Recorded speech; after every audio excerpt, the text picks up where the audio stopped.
happy January. And also, as you may or may not know, it is World Carnivore Month.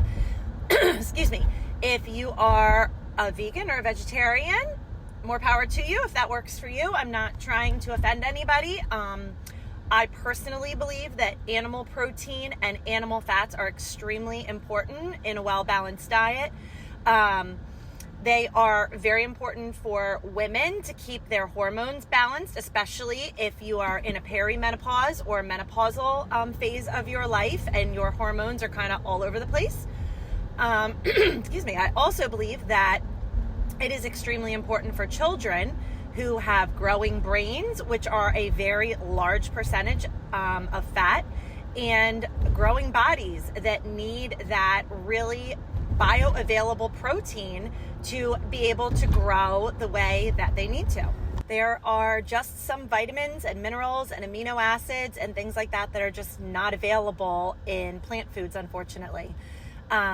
So going along with that, if you feel inclined to try carnivore for a month, I say this is actually a really great month to do it, because for a vast majority of people, there's not much produce available right now. Definitely, if you are trying to eat locally and seasonally, there's a good chance there's pretty much nothing available to you right now. If you're going to a grocery store and just buying what produce is available, it probably doesn't taste really good because it's being shipped most likely from another continent or a part of the world that is having summer right now. And so by the time it gets shipped to you, it doesn't taste really great. So if you are up for trying it, I would say this is actually a really great month to go ahead and do that.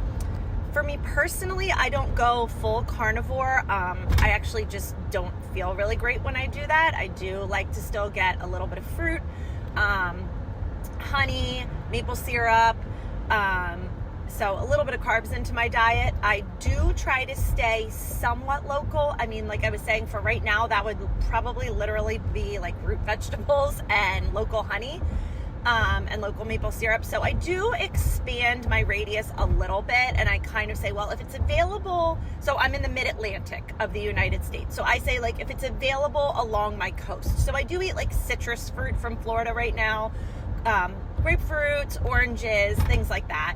I'll have cranberries, I'll have potatoes, I'll have a little bit of white rice and carrots, things like that. So I do have a little bit of carbs. However, I do primarily focus on meat and seafood and warm, like beef or bone broths and soups and things like that in the winter, as well as raw dairy. I actually live in a state where raw dairy is legal. I know, I'm super spoiled.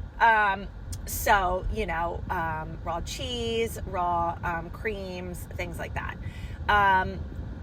So that's kind of where I focus in the winter, when there is not a lot of produce available, and I eat a lot more produce when it is more locally available to me. I will talk more about why it is important for your body to try to eat seasonally and eat locally in another car talk, but I've been babbling for a while, so let me know in the comments if you do full carnivore or a little bit more animal based, or if you do not follow the rhythms of the season at all. Just curious. Have a great day.